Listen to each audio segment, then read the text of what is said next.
Okay, so today's mission is going to be to get these bumper brackets restored. Not because I'm anywhere near needing the bumper brackets, but because I've been bringing home pieces of the car bit by bit, restoring them, taking them back out to the shop, storing them there, because there's no climate control there is here. So I'm just taking little bites, and this is today's bite. Now I normally would just prep these and paint them with KBS paint, and that eventually will be the plan, except these are kind of mangled. I didn't realize it till I got them all apart, but I've looked at pictures of these online, and this side has this extra bend right here, which isn't supposed to be there, so I need to straighten that. And then this side is bent down, and I believe it should be parallel to this bar, and then you see the end has this gradual curve, and it's supposed to be hard bend like that. Then there's also some minor things, like this one has, you can see a little bit of a twist in it right here. But other than that, I think they're pretty close, and once they're back on the car, I can kind of bend them around a little bit. So I'm just gonna put this on time lapse and get comfortable in front of the press.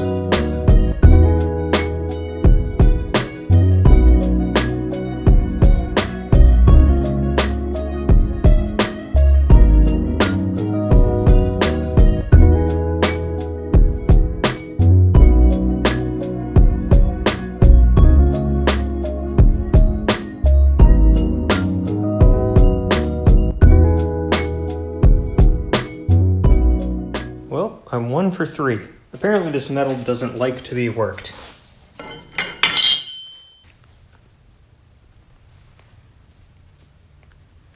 But I got that one straightened out. So I have two options. I can buy new bumper brackets and take a chance that they're better than these ones were, or I can repair this. So you know me, you know what I'm gonna do. I'm gonna repair this. I think I can just put that at the correct angle and weld it up and it'll be fine.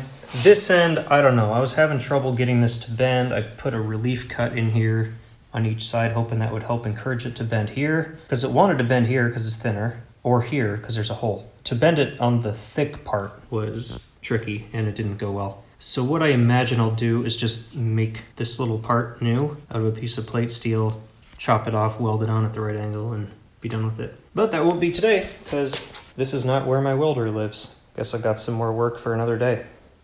So remember a couple of videos ago when I said, this is all the stuff you don't think about. When you see a car on the side of the road and you're just like, yeah, I'm gonna buy that and I'm gonna fix it up and I'm gonna make some badass custom, like, you better like math, is what I'm saying. Here's where we are. It's been about several weeks since that last clip that you just saw where I was messing around with bumper brackets. And if you're wondering, these are now all painted except for the ones that broke. So let me show you what we got going on. I am trying to figure out this steering column and more specifically the shift mechanism. These are the detents. There's park, and then neutral, and then that's, no, park, neutral, drive, low.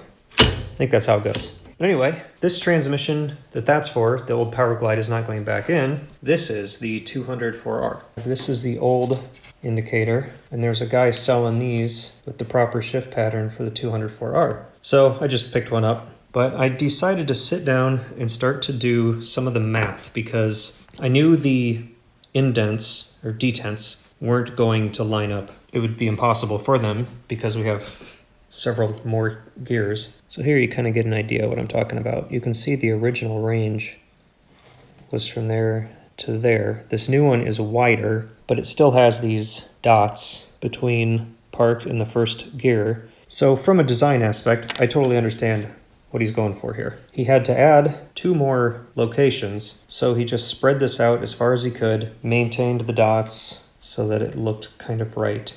But that brings us to now. Let me set down this camera so I'm not moving around so much. So here is how I attempted to figure this out. I built this little contraption here. And there's the original indicator.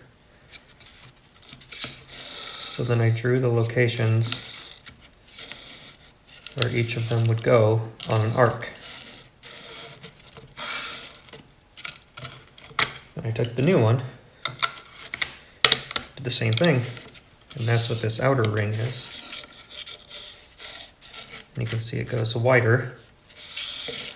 But then the question was, now that I know that, how does a 204R work? Couldn't find this information anywhere. Luckily, I have one sitting here in the shop. So I slid this over the shifter, clicked through all the gears, and drew lines. And as you can see, there is a wider gap between park and reverse, where all the other ones look about the same. But then I wanted to get even more accurate. So here was the old one I did. And it worked, but it was hard to get really accurate in measuring that. I wanted to make sure these are all spaced evenly, and then assuming they are, I want to know how much larger this is than this. So that's where that came in. I went through each of the gears, looked at the angles, wrote them down.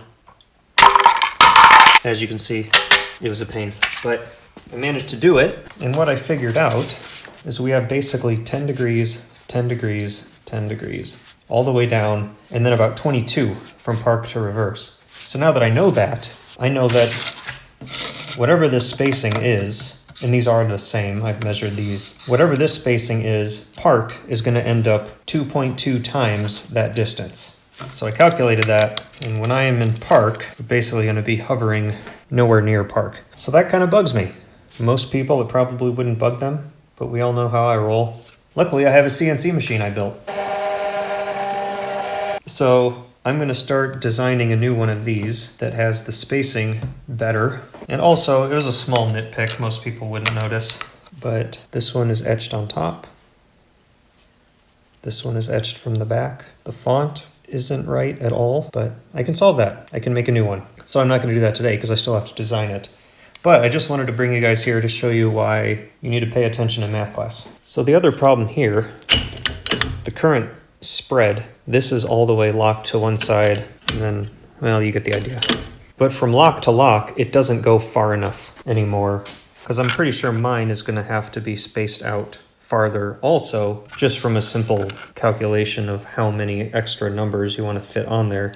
So I'm going to have to completely remake this. I've done a little bit of looking online, and there are places that have detent thing for this transmission, but it's completely different shape. All it has is just the dents, and it's pretty expensive for something that I'm still going to have to base a complete fabrication on. So I'm going to be making this from scratch as well, and I think I'm probably going to end up cutting off this top part and either welding on a new piece of metal onto it or bolting something onto this. I'm not sure. I have some planning to do there. I remember I mentioned in a previous video that probably nothing here was going to line up, and it was going to be a nightmare, and I was going to have to make this, and that is all accurate. But the good news is, now I know that the spacing on the transmission and the spacing up here, I know exactly how to make that correspond perfectly just by adjusting the length of the pivot here. So I have a plan. So with that said, I'm going to go inside and start designing a new indicator. And when I'm ready to make that, I'll bring you along for the ride. See you in the next clip. Hey everyone, welcome back. It's been about 2 or 3 weeks since that last clip, and the weather has just been miserable here. It's just gotten so much snow, and the temperatures have like barely gotten above 0, and for a week, tonight's supposed to get down to negative teens. So out here in the shop, I had to turn the heater off because it doesn't hardly stop running long enough to say a sentence. So you might be wondering, why am I out in the shop? What have I been up to? Most of the stuff I've been doing is inside on the computer, and that is making the design for the gear indicator thingy so that when it's a little warmer and I can spend a little bit of time out in the shop, I can fire up the CNC machine and make one of those. So again, you might be wondering, why am I in the garage if everything I'm doing is in the house? Well, hey, what's this?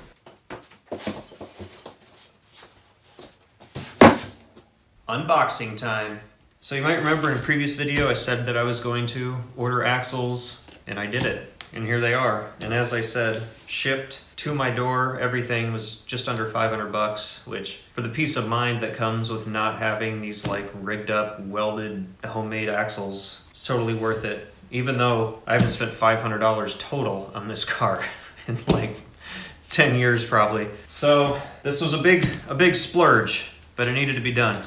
So we're gonna open up right now and see how they look.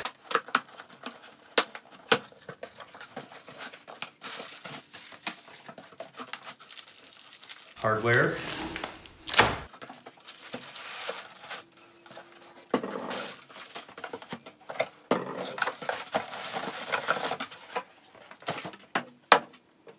So first opinions, these are really nice. So much better than the original ones. And they come with a free tiny pool noodle. Look at those splines. There's no way I was gonna do that on my crummy old lathe and a rigged up dividing head. This is also cool. Their backing plates are machined aluminum. Here's the originals. They're stamped steel. And I was considering reusing these, except they have to go on before the bearing. And I do have a press. I could maybe push the bearings on. But the price difference between having the bearings pressed on and buying the bearings separately and doing it myself wasn't that great. This way I didn't have to worry about getting these pressed into like the wrong place or backwards or forgetting to put that on first or whatever. I just let them do it. This is the stock 5 on 4 3/4 bolt pattern, stock lug nuts, everything basically stock except the length. Each one's 1.5 inches shorter. Got the Dutchman logo there. Feel like a real race car driver or off-roader now. Let me grab one of the originals and we'll compare it. So the wheel studs are a little longer, but I don't think that makes any difference. Looks like the bearing is right at the spot that the old one was. A lot thicker diameter than the original. The splines go a lot farther, so that's nice. If for some reason it turned out to be, a 1/2 inch too long, could cut it and still have plenty of spline left. All in all, I'm really impressed. It's definitely worth the investment. And now I've got a little bit of a push to get that rear end finished. I just have to finish cleaning up the welds, get the paint on it, and put it all back together. So there we go. That's all I'm doing right now. It's super cold out. I don't want to be out here anymore. So I'm going to go back inside, enjoy my warm weekend not being out here. Hey, welcome back. It's been probably a month since that last clip. I think I'm going to wrap up this video by trying to do at least some test cuts on this indicator piece. We're going to see what happens. I think I have something sort of set up. So see how that goes. All right, so this is a design I was working on last week. Honestly, I don't even remember if I was happy with it or not, whatever, but I'm just gonna run it and see what happens.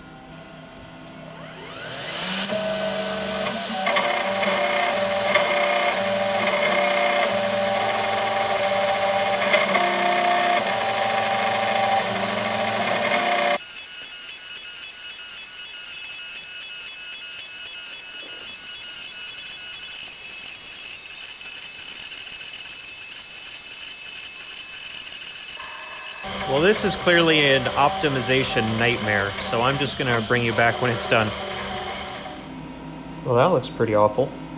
Okay, so there was a few things happening there that were not great. First is with the conversion I used to put it into G-code. It's a really dumb program. It just does the bare minimum of converting images into G-code.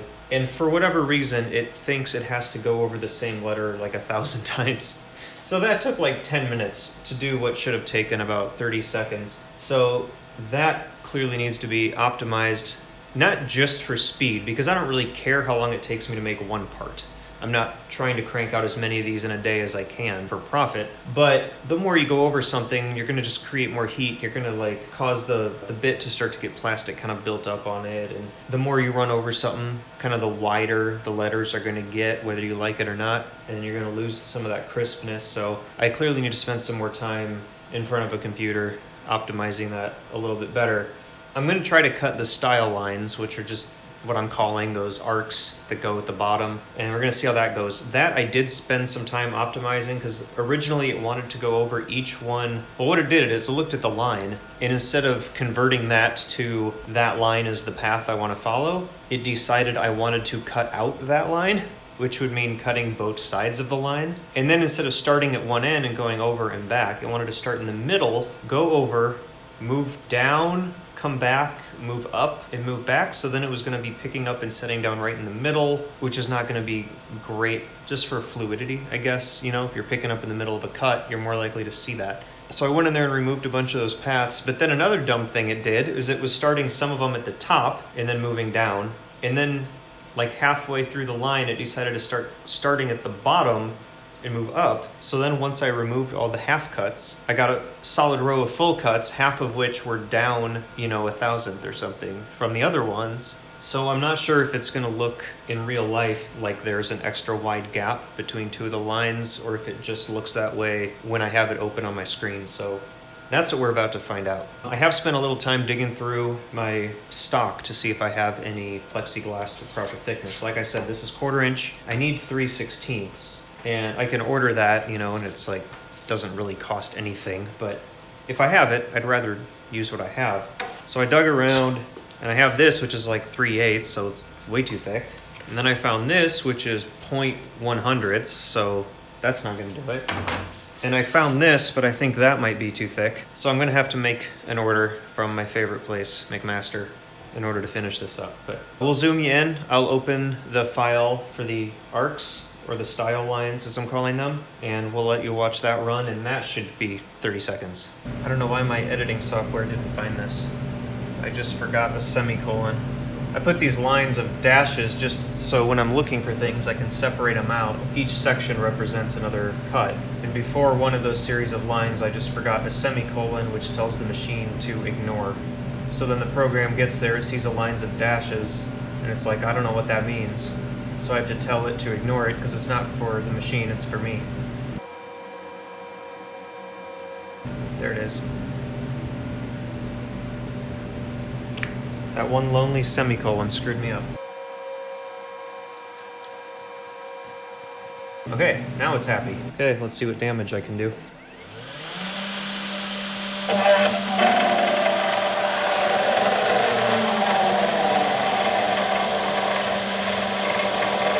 Yeah, I can definitely turn the feedback up.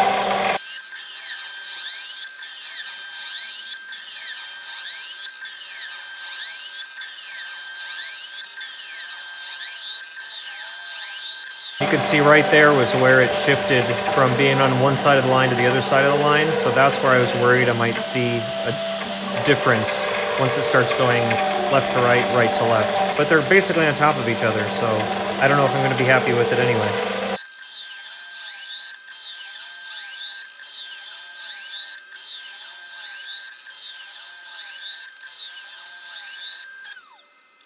Well, it's definitely fuzzy. I think I'm going to speed up the feed rate and just run the entire thing one more time.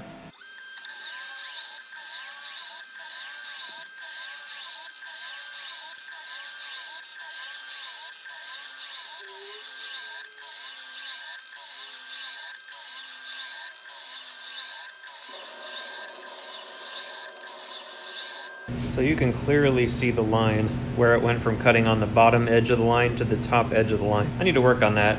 I had this modeled in Fusion 360. Could not get the manufacturing part of it to work properly, so I kind of just dumbed it down and went back to a generic converter. I might need to revisit the Fusion 360 path. I just feel like I'm getting too old to learn new programs, and this router project has caused me to learn how to use like design software, manufacturing software, the actual CNC driver software, not to mention getting Windows XP to work without registering it. So I'm too old for this, is what I'm saying.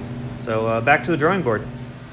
Hey everyone, welcome back. It's the next day. This video is getting really long, so this is going to be the last cut. I worked on my scripts a little bit last night. I think I got them to a pretty good place.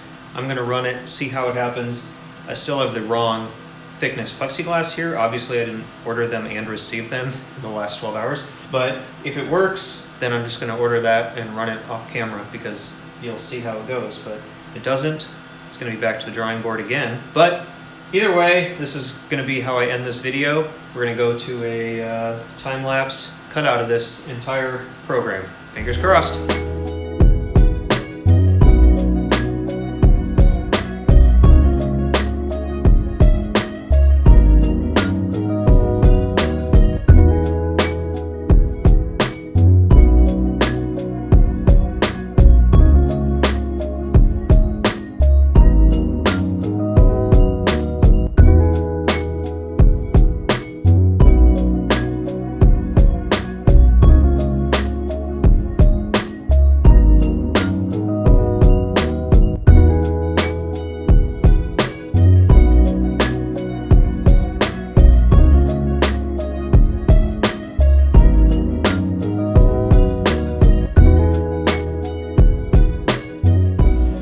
Alright, well that turned out surprisingly well. Here's the original 1953 version, and it fits perfectly on there.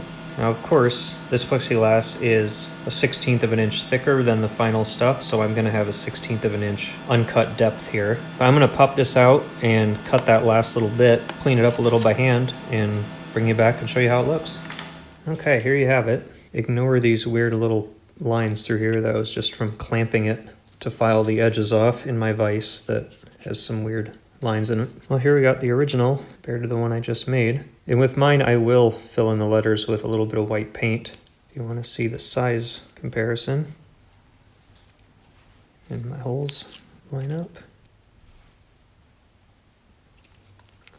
So yeah, I think we just might about be there. And compared to the other one that's for sale, obviously his cuts are a lot cleaner than mine. I'm going to work on that. I think his grooves are better than mine, but not by much. It's close. So there you go. Old, new, newest.